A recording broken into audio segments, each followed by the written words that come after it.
Sushma Swaraj is about to address. क्या बोल रहे थे आप यार? संयुक्त राष्ट्र की महासभा के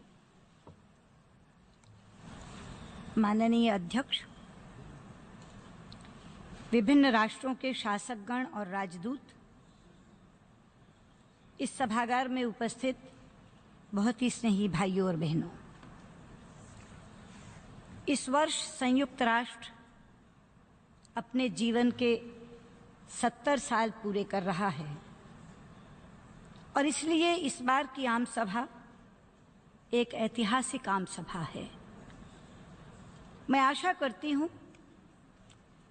कि इस वर्ष इस ऐतिहासिक आम सभा के निर्णय भी ऐतिहासिक ही होंगे और मैं विश्वास दिलाती हूं कि निर्णयों में भारत का पूर्ण सहयोग इस सभा को प्राप्त होगा। अध्यक्ष जी, 70 वर्ष पूर्व इस देश के पश्चिमी तट पर सैन फ्रांसिस्को चार्टर के माध्यम से संयुक्त राष्ट्र की आधारशिला रखी गई थी। भारत इस चार्टर पर हस्ताक्षर करने वालों में से एक देश था, लेकिन तब हम स्वतंत्र नहीं थे। हमने आजादी उसके 2 वर्षों बाद हासिल की। जब संयुक्त राष्ट्र का उद्भव हुआ, उस समय एक कमजोर कदकाठी वाला इंसान अहिंसा के शक्तिशाली अस्त्र के जरिए एक ऐसे आंदोलन का आखिरी अध्याय रच रहा था जो विश्व भर में दबे, कुचले और साम्राज्याधीन लोगों के लिए आशा की एक किरण साबित हुआ। मैं आभारी हूं संयुक्त राष्ट्र की, जिन्होंने उस अद्वितीय व्यक्ति के जन्मदिवस को अंतर्राष्ट्रीय अहिंसा दिवस के रूप में घोषित किया है। और ये एक सुखद संयोग है कि कल 2 अक्टूबर है, कल ही उनका जन्मदिवस है और कल हम ये दिन अंतर्राष्ट्रीय अहिंसा दिवस के रूप में मनाने जा रहे हैं। उन्होंने कहा था कि हम क्या करते हैं और हमें क्या करने की क्षमता है, इन दोनों के अंतर की विवेचना करके हम विश्व की समस्याओं का समाधान खोज सकते हैं। उनका ये संदेश संयुक्त राष्ट्र के संदर्भ में बहुत सही बैठता है। अध्यक्ष जी, किसी भी व्यक्ति के जीवन में 70वां वर्ष एक ऐसा पड़ाव लेकर आता है जहां खड़ा होकर वो ये सोचता है कि मैंने क्या खोया, क्या पाया। इसी प्रकार किसी भी संस्था से जुड़े लोगों के लिए भी 70वां वर्ष ये आकलन करने का मौका होता है कि जिस उद्देश्य की पूर्ति के लिए इस संस्था का गठन किया गया था, जिस लक्ष्य की प्राप्ति के लिए इस संस्था की स्थापना की गई थी, क्या इन 70 वर्षों में उन उद्देश्यों की पूर्ति हुई? क्या हम उस लक्ष्य को प्राप्त कर सके? ये प्रश्न आज हम सभी को अपने आप से पूछना होगा। और जब मैं ये प्रश्न अपने आप से पूछती हूं तो कुछ प्रश्नों का उत्तर हाँ में मिलता है, कुछ का ना में। जैसे विश्व के तीसरे युद्ध से बचाने के लिए, साम्राज्यवाद और रंग भेद को समाप्त करने के लिए, वैश्विक महामारियों से निपटने के लिए, विश्व में गरीबी को कम करने के लिए, लोकतंत्र और मानवाधिकारों को बढ़ावा देने के लिए संयुक्त राष्ट्र ने निश्चित रूप से सफलता प्राप्त की है। किंतु जब हम प्रश्न पूछते हैं कि क्या विश्व के अनेक कोनों में हो रहे संघर्षों को हम टलवा सके, तो उत्तर मिलता है नहीं। जब हम पूछते हैं कि क्या उन संघर्षों का स्थायी समाधान हम खोज सके, तो उत्तर मिलता है नहीं। जब हम पूछते हैं कि क्या हिंसा की राह पर चलने वाले विश्व को हम शांति का मार्ग दिखा सके, तो उत्तर मिलता है नहीं। तब लगता है अंतर्राष्ट्रीय शांति और सुरक्षा के क्षेत्र में संयुक्त राष्ट्र एक निष्प्रभावी संस्था साबित हो रही है। वो सुरक्षा और शांति की नई चुनौतियों का प्रभावी तरीके से मुकाबला करने में अक्षम रही है। अध्यक्ष जी, आज विश्व के 3 महाद्वीप युद्ध की त्रासदी झेल रहे हैं, पर सुरक्षा परिषद इस खून खराबे को रोकने में या तो अनिच्छुक है या असमर्थ। ताकतों के इस्तेमाल के पारस्परिक समाधान से समस्याएं और जटिल हुई हैं। हमें अपने आप से ये पूछना होगा कि क्या हमारे पास ऐसी राजनीतिक इच्छा शक्ति है जिससे हम विवादों के वैकल्पिक समाधान खोज सकें और एकाग्रचित्त और संकल्प के साथ इनको मूर्त रूप देने में जुट जाए। ये लक्ष्य शांति को स्थापित करने की प्रक्रिया में सर्वाधिक महत्वपूर्ण है। नीले झंडे के तले संघर्ष को रोकने और आम नागरिकों की सुरक्षा और शांति को स्थापित करने के लिए अनेक पुरुष और महिलाएं लगातार कार्य कर रही हैं। संयुक्त राष्ट्र को आज तक 1,80,000 शांति सैनिक उपलब्ध कराकर भारत ने अंतर्राष्ट्रीय सुरक्षा में बहुत बड़ा योगदान किया है। आज भी लगभग 8,000 भारतीय सैनिक और पुलिसकर्मी बहुत चुनौतीपूर्ण परिस्थितियों में 10 शांति मिशनों में भाग ले रहे हैं। भारत संयुक्त राष्ट्र के शांति प्रयासों को अपना सतत समर्थन देने के लिए वचनबद्ध है। हमारे प्रधानमंत्री जी ने शांति प्रयासों की घोषणा करते हुए कहा है कि हम अपना योगदान बढ़ाने को भी तैयार हैं। हमारा नया योगदान शांति प्रयास के सभी पहलुओं को छुएगा, चाहे वो शांति सैनिक उपलब्ध कराना हो या उन्हें प्रशिक्षण देना हो। लेकिन ये दुख की बात है कि जो देश शांति सैनिक उपलब्ध कराते हैं, निर्णय प्रक्रिया में उनकी कोई भूमिका नहीं होती। मैंडेट अपने आप तय किए जाते हैं और बीच मझधार में बदल भी दिए जाते हैं। आज मैं सुरक्षा परिषद से आह्वान करती हूं कि जो देश शांति सैनिक भेजते हैं उनके साथ विचार विमर्श करके ही मैंडेट तैयार किए जाने चाहिए और चार्टर के अनुच्छेद 44 के तहत बुनियादी सिद्धांतों के साथ कभी भी छेड़छाड़ नहीं की जानी चाहिए। अध्यक्ष जी, मेरा यह भी मानना है कि ये शांति प्रयास राजनीतिक समाधान की जगह नहीं ले सकते और इस बात को खोरता पैनल ने भी स्वीकार किया है।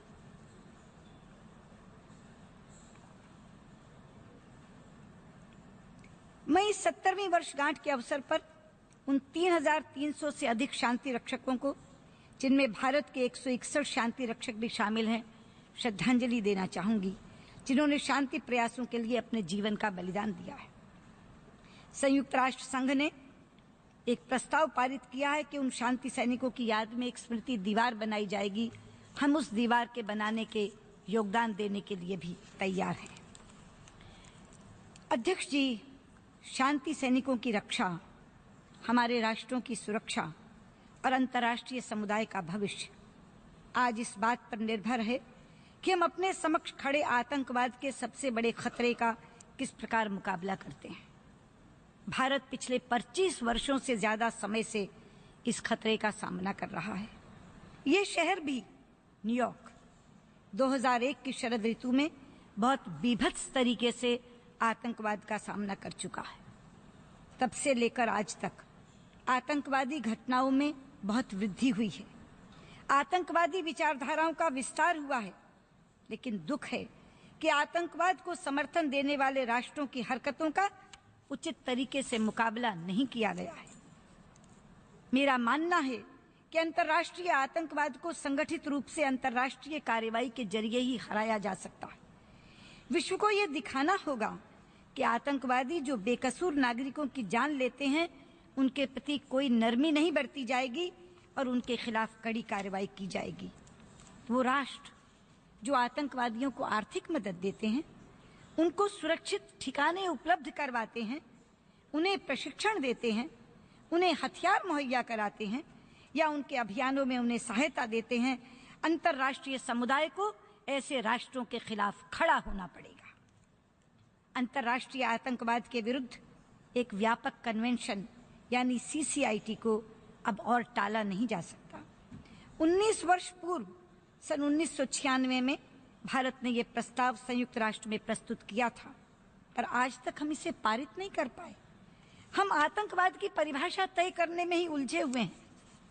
हमें यह समझना होगा कि आतंकवादियों में अच्छे और बुरे के आधार पर अंतर नहीं किया जा सकता और ना ही आतंकवाद को मजहब के साथ जोड़कर देखा जा सकता है। आतंकवादी तो आतंकवादी होता है, उसका कोई धर्म नहीं होता, वो तो मानवता के प्रति अपराध करता है।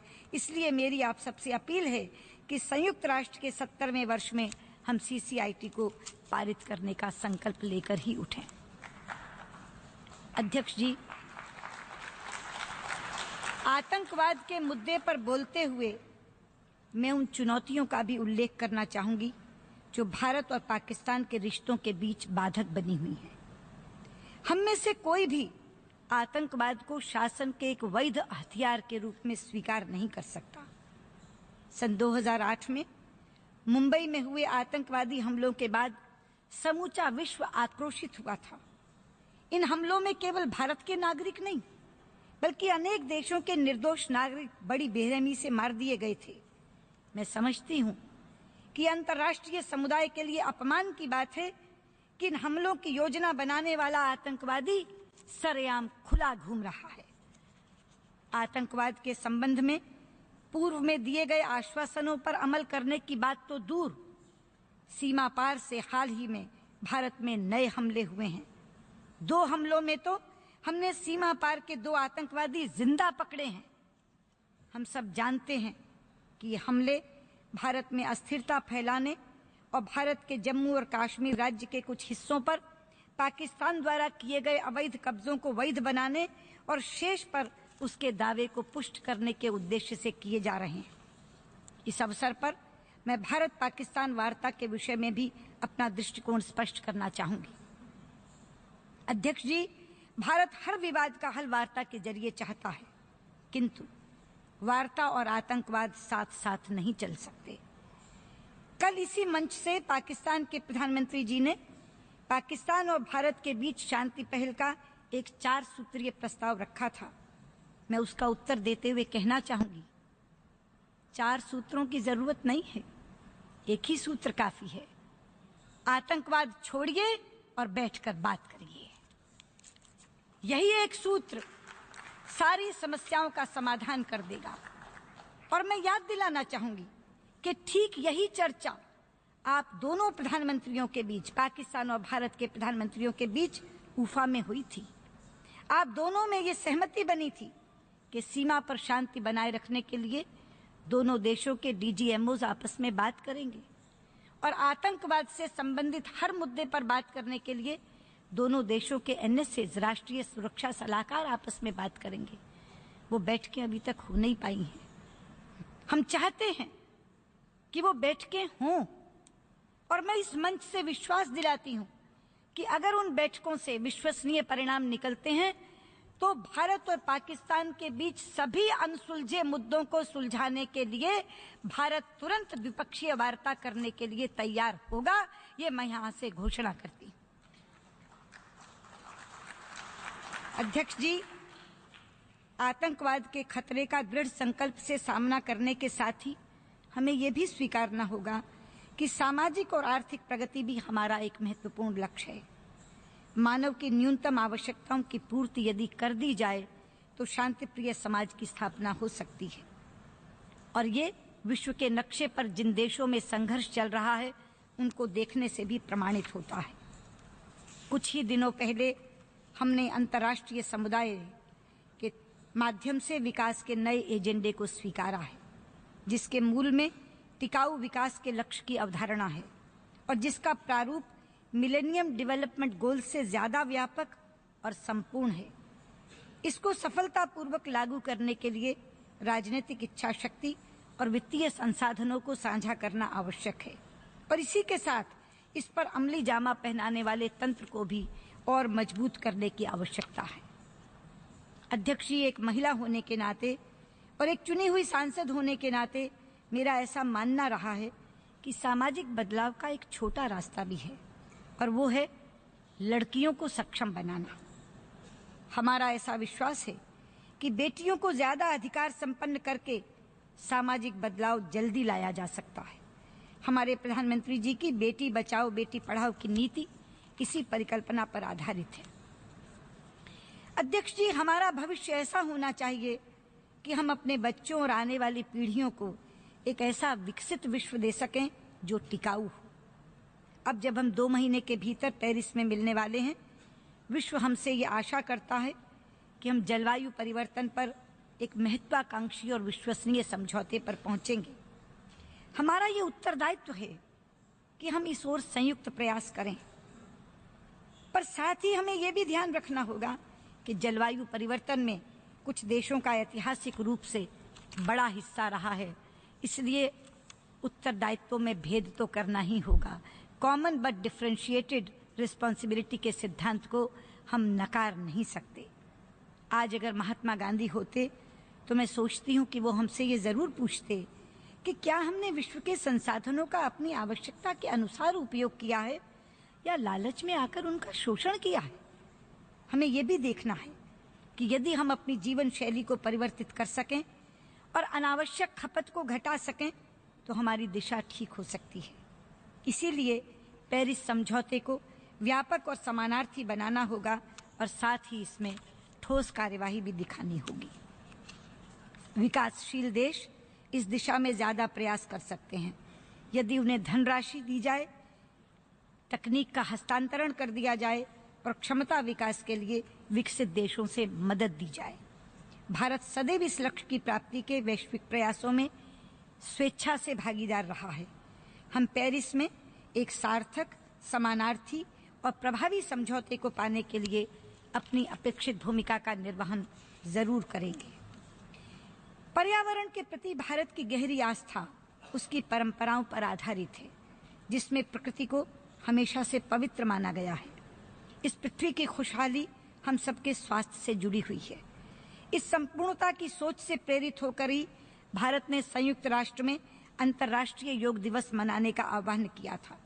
इस वर्ष प्रथम अंतर्राष्ट्रीय योग दिवस को विश्व के 192 देशों में और संयुक्त राष्ट्र में भी बहुत धूमधाम से मनाया गया।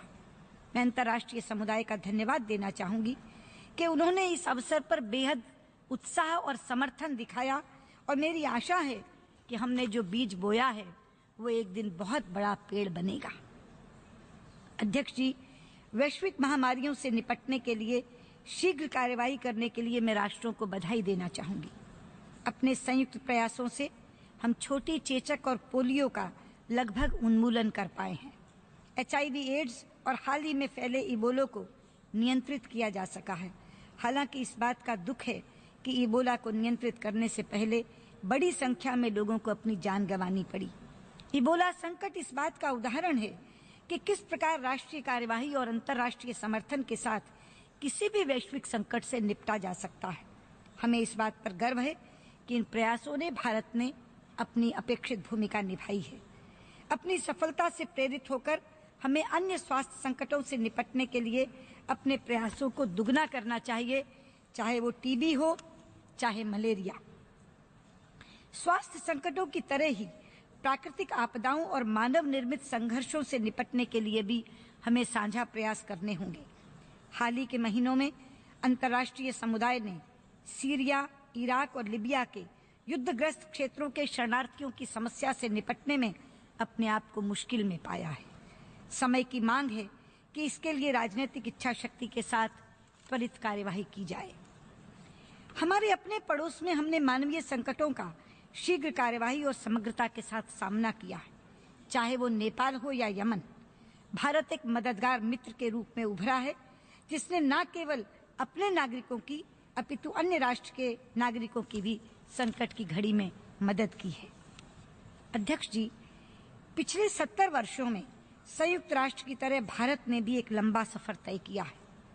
हम ऐसा अपनी लोकतांत्रिक परंपराओं में गहरे विश्वास की वजह से कर पाए हैं, लेकिन समय समय पर आमूलचूल परिवर्तन की आवश्यकता होती है, जिससे राष्ट्र को नई ऊर्जा मिले और उस भावना को पुनर्जीवित किया जा सके।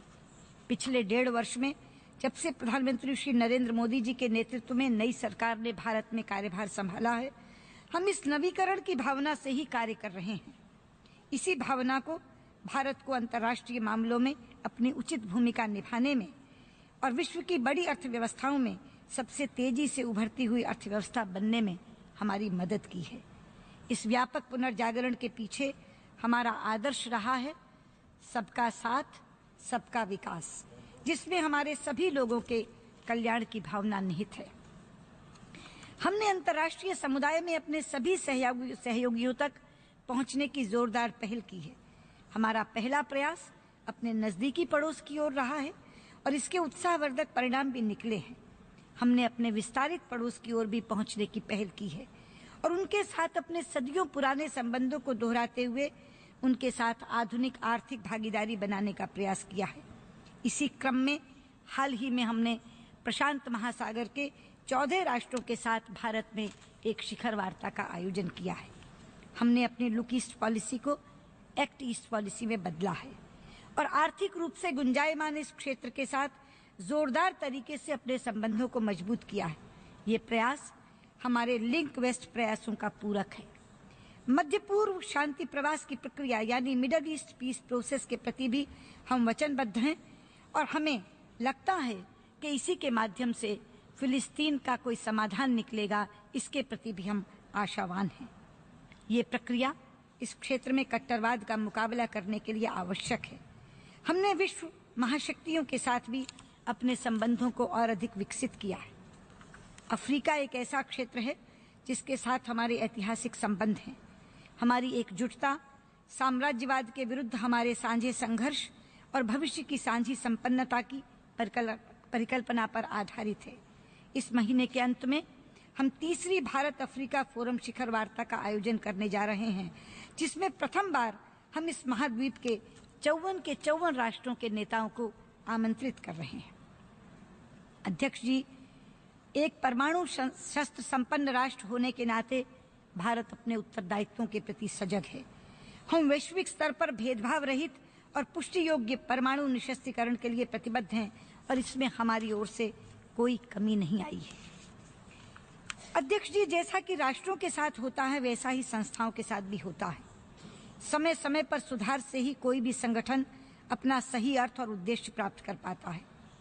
हमारे विश्व में आज भी धनी और असरदार राष्ट्रों का प्रभुत्व है। संयुक्त राष्ट्र में सार्वभौमिक समानता के विचार ने विकासशील विश्व को कुछ अनुचित कसौटियों पर सवाल उठाने का मौका किया है, लेकिन इसमें असमानता की इस व्यवस्था में कोई आधारभूत परिवर्तन नहीं किया जो एक ऐसे विश्व के लिए बनाई गई थी जो अब अस्तित्व में नहीं है। अगर हमें अंतर्राष्ट्रीय शांति, सुरक्षा और विकास के संरक्षक के रूप में संयुक्त राष्ट्र की प्रधानता और प्रासंगिकता को बनाए रखना है तो सुरक्षा परिषद में जल्दी सुधार की आवश्यकता है। ये हमारी सबसे बड़ी जरूरत है। ये समय की मांग है। 2015 में एक ऐसी सुरक्षा परिषद कैसे हो सकती है जो 1945 की राजनीतिक पृष्ठभूमि को दर्शाती हो?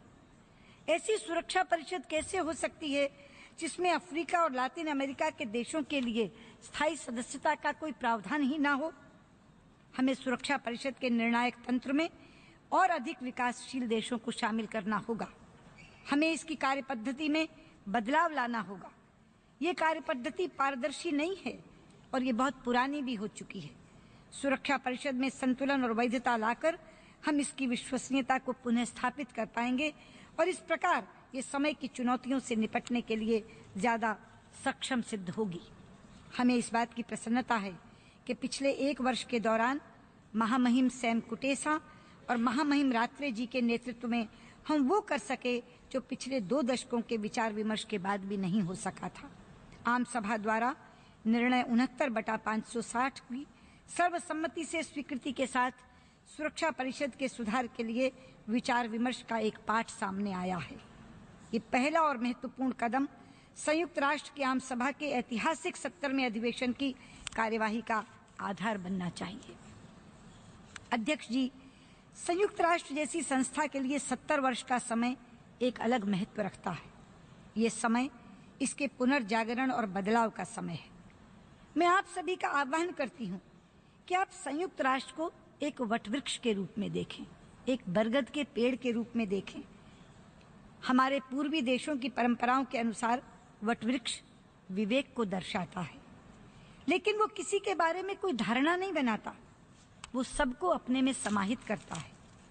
इसकी कोई एक जड़ नहीं होती, बल्कि कई जड़ें होती हैं जो बाहर की तरफ निकलती हैं और फिर भी एक दूसरे से जुड़ी हुई होती हैं, जिस प्रकार धरती और आकाश एक दूसरे से जुड़े हों। इसकी विशाल शाखाएं हमें छाया और आराम देती हैं।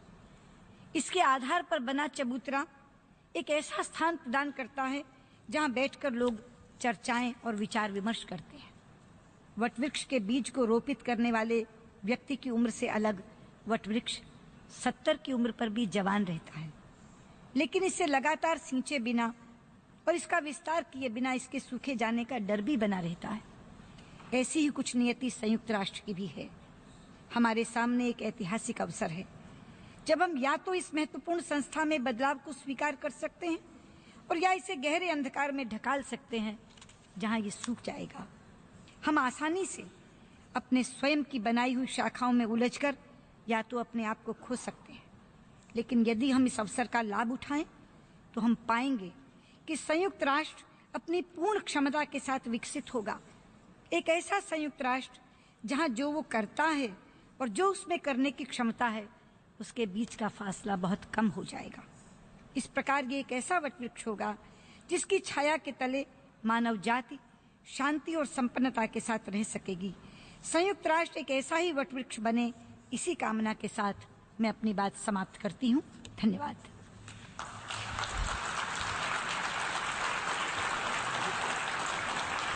Je remercie la ministre des Affaires étrangères de l'Inde.